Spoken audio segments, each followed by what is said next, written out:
Tapi yang untuk artikel Dharma ini yang betul-betul yang dari dirinya gitu. Misalnya dia punya pengalaman ini dan itu kalau dia bisa kaitkan dengan apa yang menjadi ajaran Buddha, Dharma itu sendiri atau pengalaman-pengalaman cerita tadi, itu menjadi lebih menarik.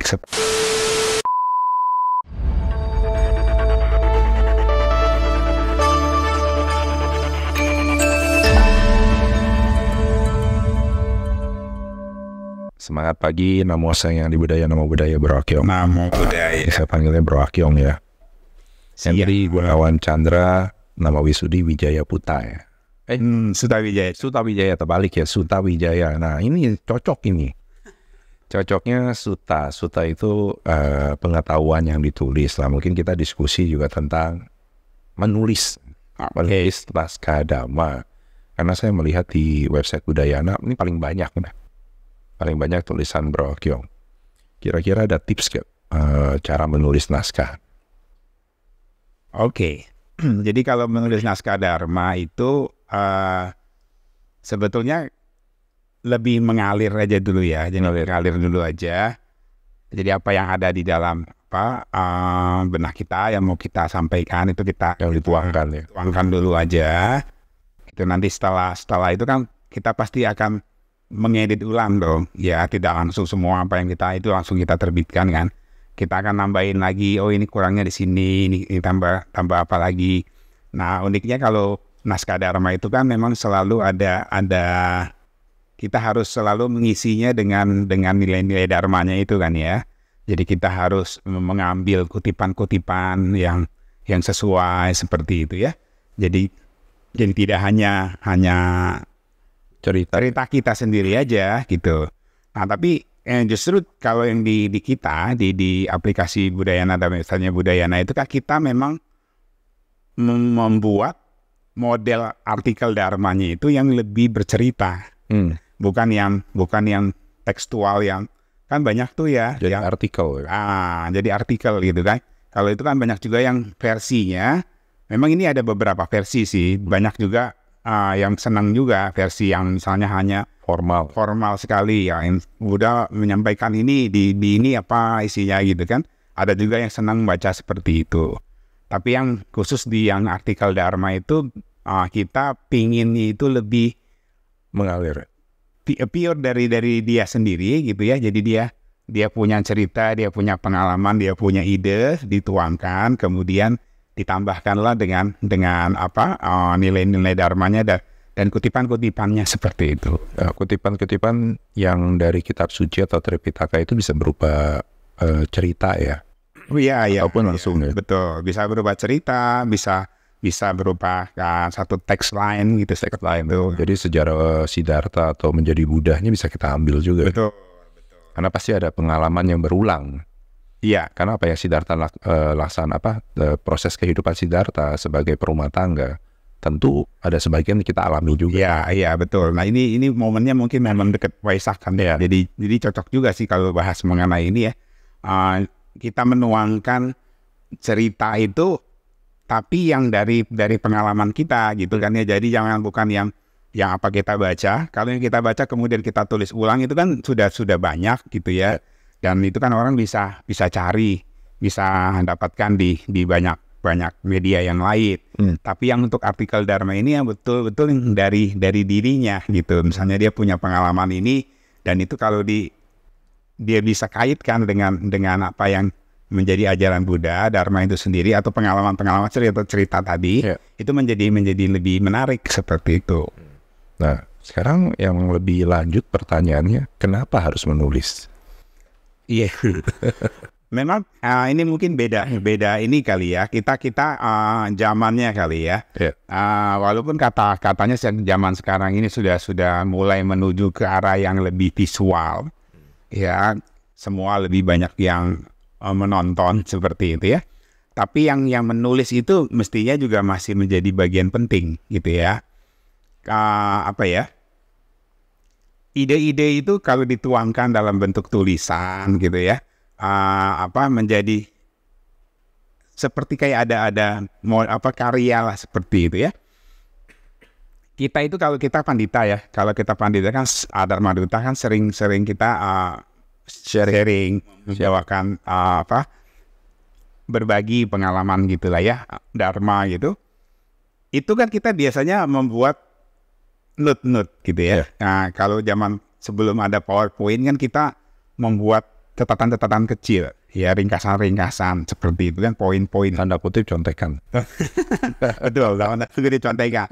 Yang kalau sampai mentok kita bisa lihat gitu ya. Jadi kita tahu urutan-urutannya seperti itu. Nah, ini sebetulnya bagian summary gitu kan dari satu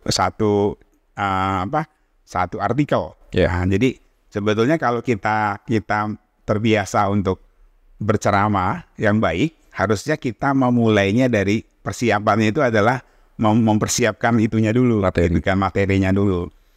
Bukan langsung on the spot ditembak mikir apa gitu kan. Nah, jadi penting untuk kita terbiasa untuk membuat coretan-coretan itu ya. Walaupun sekarang sudah banyak sekali dibantu dengan PowerPoint. PowerPoint itu kan sebetulnya adalah bentuk apa yang notes itu dipindahkan. Ya, lebih ringkas lagi. Nah, dipindahkan ke satu slide yang lebih enak untuk dilihat orang aja seperti itu kan ya. Jadi intinya kalau menurut saya, kemampuan untuk kita menulis itu sangat mendukung untuk kita menjadi lebih baik dalam kita menyampaikan ceramah dharma itu, sharing dharma itu. Seperti apakah boleh kalau yang menulis ini perumah tangga biasa? Apa dia harus menjadi seorang aktivis atau anggota sangga? Oke. Kalau untuk itu sebetulnya nggak ada batasan kan ya. Karena kalau kita bilang kita upasaka, semua siswa Buddha kan pasaka upasaka ya. Jadi kita tidak labeling ini perumah tangga biasa, nih perumah tangga yang agak sedikit levelnya tinggi, itu kan nggak begitu ya. Dan setiap dari kita kan punya kemampuan untuk bisa menyampaikan itu sebetulnya.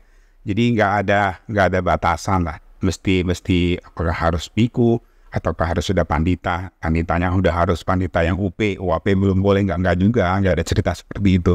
Jadi ini lebih siapa saja yang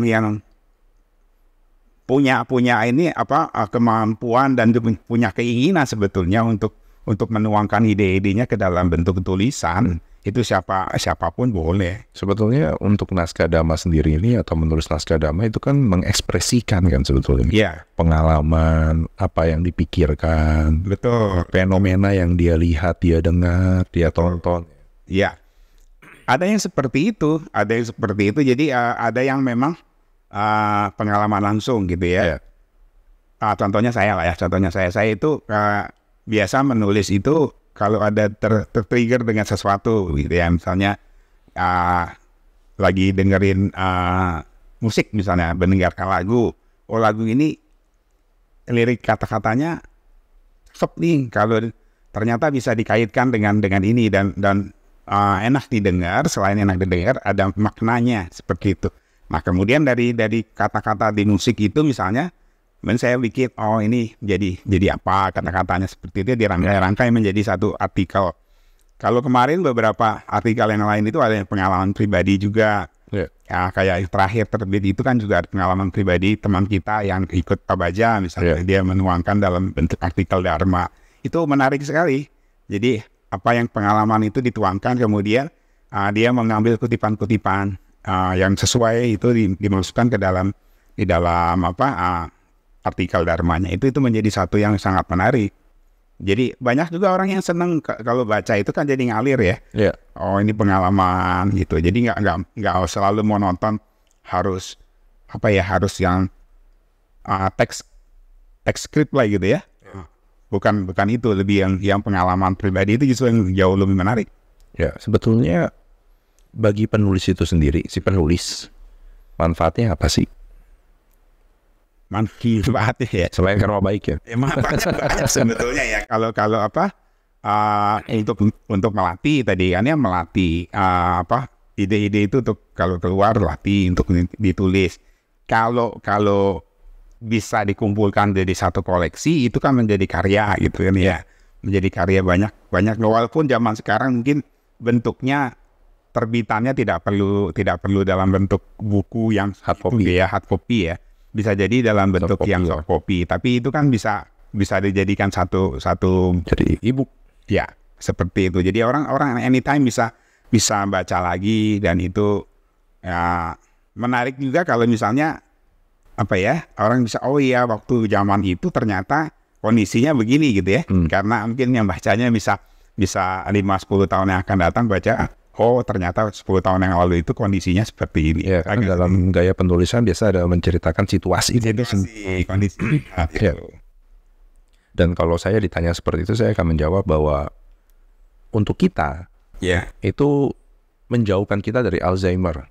Iya, salah satunya. Ini kita mesti kasih tahu ke sahabat Dhamma supaya mereka juga aware gitu loh. Iya, kalau untuk yang sudah ini kan ya. Ya. Itu latihan, bagian dari latihan untuk mengurangi kepikunan tadi. Iya. Ya, Alzheimer tadi ya.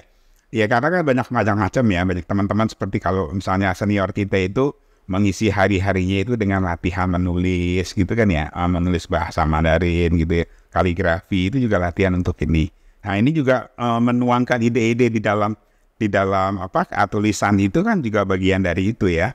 Yeah. Beberapa senior yang lain kan melakukannya dengan kegiatan yang lain, misalnya kumpul-kumpul terus apa gitu ya, main game gitu ya. Nah, tapi kita bisa memanfaatkan lebih berguna. Ya karena kalau mama saya TTS, TTS silang. Nah.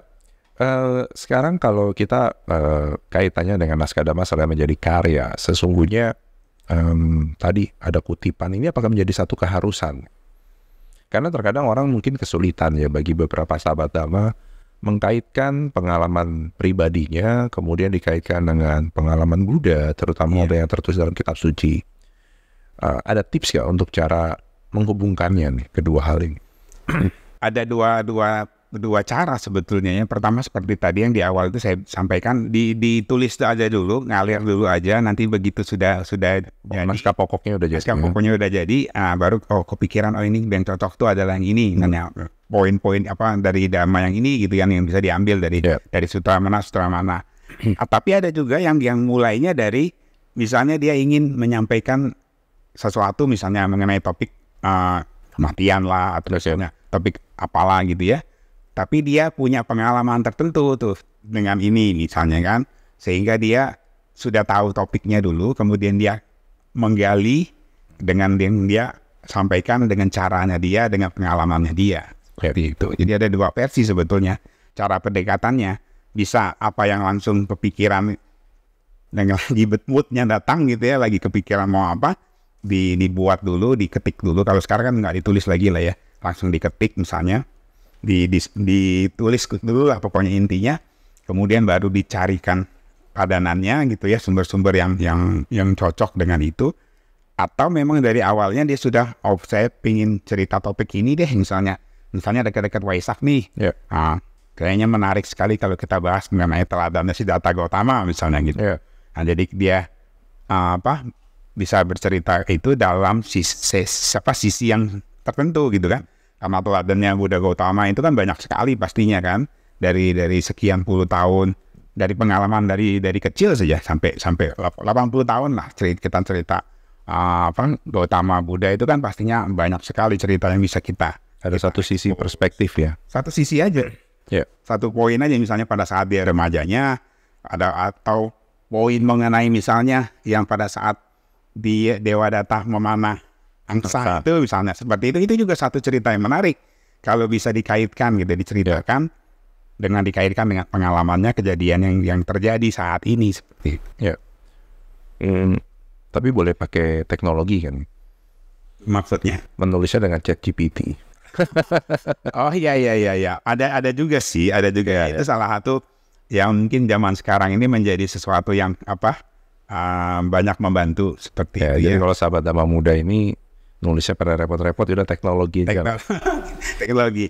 Nah, tapi itu yang kadang-kadang bedanya kalau yang itu ya dengan yang apa yang kita alami sendiri, yang kita tuangkan sendiri dari ide-ide kita itu tetap kelihatan sih. Ada perbedaan ya. Tetap ada perbedaan karena kan ChatGPT itu kan tetap aja dia kan mengambil dari sumber-sumber yang ini kan. Jadi begitu ditanya keluarnya kan lebih tekstual juga jatuh-jatuhnya. Antara human dengan humanoid jadi beda ya. Ya, tapi itu bagi yang mau memulai boleh-boleh juga gitu. Iya. Karena ChatGPT sebetulnya kesulitannya adalah prompting. Prompting itu cara dia untuk memerintahkan si robot untuk bisa menyusun cerita. Jadi sebetulnya dia bisa, kita masukin aja semua pengalaman kita atau apa tadi yang susun gitu loh. Oh, iya. Ya, tapi balik lagi itu jadi tingkat kesulitan tersendiri. Iya. Udah susah mengeluarkan isi kepala kita, sekarang cara prompting atau coding. Iya. Kalau yang sekarang itu kan juga banyak yang muncul itu kan ada yang mungkin di Instagram atau di ini kan yang banyak yang cerita pendek ya. Cerita pendek itu yang mungkin 10 page ya, 10 halaman gitu ya. Jadi pendek-pendek, ceplok gitu. Itu namanya ada cerita mengenai apalah sesuatu yang menarik, misalnya lagi hype gitu.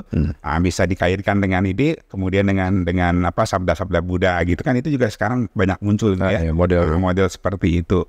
Itu mungkin juga salah satu cara sih untuk ini ya, memulainya gitu kan. Tapi itu lebih ke visual ya, maksudnya lebih banyak gambar. Ya.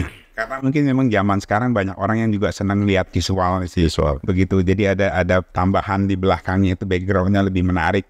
Kata-katanya dibaca jadi singkat-singkat per halaman seperti itu. Tapi itu beda dengan cara menulis artikel Dharma ya. Saya cuma menyampaikan bahwa ada bentuk-bentuk seperti itu juga yang sekarang berkembang gitu kan. Yang lebih banyak peminatnya lah sekarang. Ya ketimbang mungkin membaca satu artikel gitu. Padahal kita punya artikel kan juga pendek-pendek tuh ya. Kita memang membatasi artikel kita itu tidak panjang-panjang. Kalau panjang kan jadinya bukan artikel lagi, jadinya kan karya tulis atau novel, cerita panjang kan seperti itu. Tapi sebetulnya apakah Bro Akyong pernah memantau kenapa ada kesulitan bagi sahabat Dhamma ini menulis? Iya, saya juga agak memantau sih ya, sering maksudnya sering atau pernah mendapat masukan nggak kenapa? Sering menghimbau seperti itu untuk teman-teman kita untuk menulis.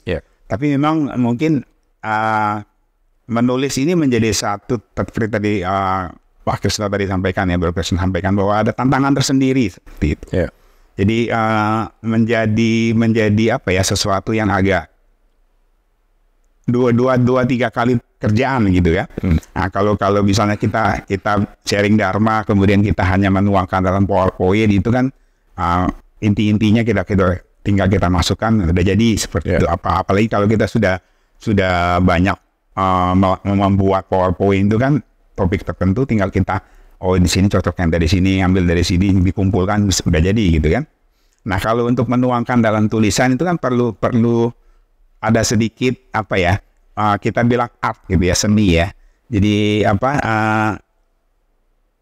pengalaman pribadinya itu dituangkan dalam tulisan itu menjadi sesuatu yang perlu seni juga gitu. Perlu dia harus pintar juga untuk membuat kata-katanya itu, merangkai kata-kata itu. Nah, mungkin literasi kali ya kalau kita bilangnya di kita nggak bilang hanya di Pandita Budayana saja atau di Buddhis saja. Literasi di Indonesia kan memang secara ini kan dibilang kurang ya. Minat baca dan minat nulis itu memang sesuatu yang agak kecil sih di kita. Jadi ini tantangannya bukan hanya di kita saja, di seluruh bangsa ini yang memang terkendala untuk bisa itu. Dan mungkin juga karena tidak pernah ada ada sih mungkin ya kursus-kursusnya, tapi tidak pernah diketahui dan tidak pernah ikut gitu kan. Jadi mereka tidak tahu juga bagaimana how to start, memulai itu seperti apa. Berarti nanti kita perlu kondisikan cara melatih penulisan ya? Ya, mestinya seperti itu ya. Jadi biar, karena sebetulnya kalau kita bilang para Dharma Duta yang sudah biasa ngomong ceramah gitu ya, para pandita Dharma Duta yang sudah biasa melakukan itu, harusnya apa yang keluar dari mulutnya itu kan harusnya sudah ada dalam pikirannya gitu kan nggak mungkin keluar tanpa dipikirkan. Apa di kan bukan berumbeyo ya, Ya. nggak otomatis keluar gitu aja, pasti sudah ada dalam pikirannya. Cuman memang biasanya langsung keluar melalui ucapan direct gitu ya, tidak melalui tulisan. Tulisan itu kan indirect ya, jadi ucapan itu dituliskan dulu ke dalam karya tulis seperti itu. Tapi tentunya tadi kalau yang menuliskan naskah Dhamma, yang tadi bukan ketentuan ya, tapi satu hal yang diutamakan adalah mengekspresikan kan ya, pengalaman fenomena yang si penulis dapatkan. Iya. Jadi tidak harus punya kemampuan literasi yang tinggi sekali, bahasa yang baik sekali yang mengalir, tapi nanti akan dibantu diedit juga ya. Iya, iya. Ada dua versi juga kalau ini ya. Ada versi yang lebih sekarang itu versi yang lebih apa bahasanya itu lebih nyantai kali ya. Lebih santai, lebih bahasa keseharian. Bahasa keseharian itu juga dipakai. Jadi di artikel itu juga paling nanti dikasih tanda kutip gitu kan, dalam bentuk perbincangan seperti itu, ada dalam bentuk ide pikiran gitu kita bisa di dalam tulisan itu kita bisa buat gitu ya, sehingga orang tahu kalau ini adalah bentuk percakapan seperti itu. Nah, kalau yang bahasa baku kan memang EYD ejaan yang disempurnakan gitu kan, memang sudah ini ya. Memang itu agak lebih sulit lagi memang itu. Memang itu mungkin kekhawatiran sahabat kita untuk penulis. Ya, bisa jadi seperti itu. Ya kalau masalah editing tentu tetap ada, kalau kebetulan di tim artikel Dharma kan ada yang editing ya, membantu untuk itu. Yang mana koma aja kita lihat gitu, posisinya bener gak. Terus kalau yang seperti tadi penyampaian perbincangan kita kasih tanda-tanda tertentu, apa yang perlu kita garis giring gitu ya, atau kita bold gitu, kita buatkanlah editing seperti itu biar orang yang baca itu ngerti, jadinya lebih nangkep apa yang dimaksud seperti itu. Ya. Apakah dari naskah Dhamma sendiri ada ketentuan khusus lain misalkan dari yang selain yang kita bahas tadi?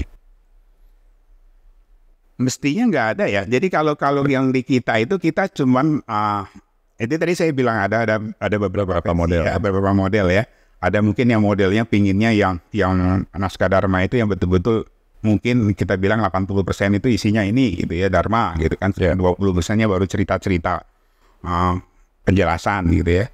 Nah, kalau di kita mungkin lebih terbalik kali ya. Kita lebih yang 80 atau 70%-nya itu lebih yang pengalaman. Ya, yang ceritanya itu, pengalaman pribadinya itu, yang 20-30%-nya itu yang justru yang kita masuk ke dharmanya. Sehingga membaca artikel itu tidak seperti dia membaca teks kitab suci seperti itu. Dia lagi membaca sesuatu, orang lagi bercerita pengalaman, kemudian ini ternyata sesuai loh dengan Buddha Dharma seperti itu. Dan yang pasti pembaca ini akan mendapatkan satu value ya. Iya. Satu value bahwa mungkin dia belum pernah mengalami, tapi dengan dia membaca pengalaman seseorang yang dituangkan, ya dia bisa lebih prepare ya. Salah satu manfaatnya itu juga ya sebagai pembaca ya. Lebih ya pastinya lebih menambah ya. Apapun yang kita baca kan pasti menambah kita punya wawasan, pengetahuan gitu ya. Dan yang terakhir menambah keyakinan juga ya. Menambah keyakinan ya, harusnya ya. Dengan apa? Kalau dulu itu saya ingat banget ya, zaman dulu itu kan ada juga yang bikin kayak bentuknya kayak novel gitu ya, atau cerita yang ini ya, cerita yang betul-betul umum lah seperti itu ya, cerita umum. Apa yang kemudian pengalaman itu dituangkan, dikaitkan sedikit lah dengan Dharma seperti itu ya.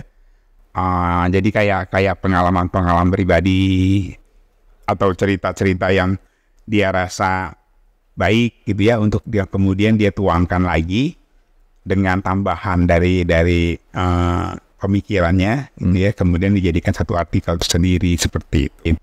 Ya, saya pernah membaca satu novel yang ditulis oleh gurunya Michael Jackson.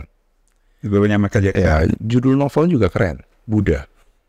Nah, jadi dia mengekspresikan peristiwa perjalanan Buddha, Siddhartha menjadi Buddha dari sudut pandang dia, tapi mengalir seperti novel. Ya, bahkan di situ yang cukup menarik ketika ada peristiwa perebutan Sungai Rohini ya. Dua suku. Nah, di situ digambarkan sosok Buddha sebagai manusia yang memisahkan pertikaian dan sosok makhluk luar biasa. Pertikaian itu tersebut langsung terhenti ketika Buddha lewat. Nah, itu kan yang bisa membawa satu perasaan bagi pembaca kan. Ya, nah itu sama seperti mungkin yang karyanya Venerable Thich Nhat Hanh kali. Yang Jalur Tua Awan Putih ya, yang itu walaupun banyak sekali ya, tiga seri ya, kalau di Indonesia kan dibikin jadi 3 seri. Itu kan juga sama tuh kan, yang seperti yang Bro tampilkan tadi. Jadi menceritakan kehidupan Buddha itu dengan cara yang bahasa manusia. Dan itu enak untuk kita baca. Kan bahasa kitab suci. Jadi kita bacanya juga ngalir nih, seperti kita sedang membaca cerita tadi, novel tadi gitu ya. Tapi itu betul-betul menjadi lebih mengena gitu ya, kalau saya pribadi seperti itu, daripada kita baca yang tekstual banget gitu ya, yang seperti yang biasa kita sering baca ya. Kecuali kalau yang dalam bentuknya cergam ya, beda lagi kan. Kalau komik kan mungkin bagi kita yang anak-anak itu lebih menarik. Tapi kalau tulisan saja, itu cerita riwayat Buddha dalam bentuk tulisan saja, dalam satu buku itu ada ya, beberapa buku kan terbit seperti itu ya. Itu kan hanya tulisan semua, dan itu pengalaman dari awal sampai akhir. Kalau tidak disampaikan dengan cara yang lebih menarik, itu akan menjadi sangat membosankan. Jadi untuk kita memulai menulis, bisa juga kita memulai dengan membaca ya. Tadi membaca yang tadi itu ada 2 buku yang kita sharingkan, buku judulnya Buddha, satu lagi Jalur Tua Awan Putih. Kalau di judul Buddha itu sudah ada. Ada. Itu justru saya belinya dalam bahasa Indonesia karena saya tertarik kata Buddha gitu. Nah, cuman yang saya kagetnya yang menulis adalah guru meditasinya Michael Jackson. Saya lupa namanya siapa. Nah, tapi itu bisa satu referensi ya, untuk kita memulai menulis bentuknya daripada kita memvisualisasikan bentuknya seperti apa tadi yang dibahas. Nah, dengan contoh-contoh yang dari 2 buku itu lebih mudah kita mengekspresikan apa yang akan kita tulis. Baik, terima kasih Bro Akyong. Semoga nanti yang mengirimkan naskah drama ini lebih banyak lagi dengan adanya manfaat yang tadi itu. Alzheimer itu bisa kita hindari. Pikun gitu ya. Jadi sebelum kita pikun, banyak lagi kita menuangkan pikiran di dalam tulisan. Demensia. Pikun itu. Baik, terima kasih. Namo Sanya Budaya, Namo Buddhaya. Namo Buddhaya. Terima kasih.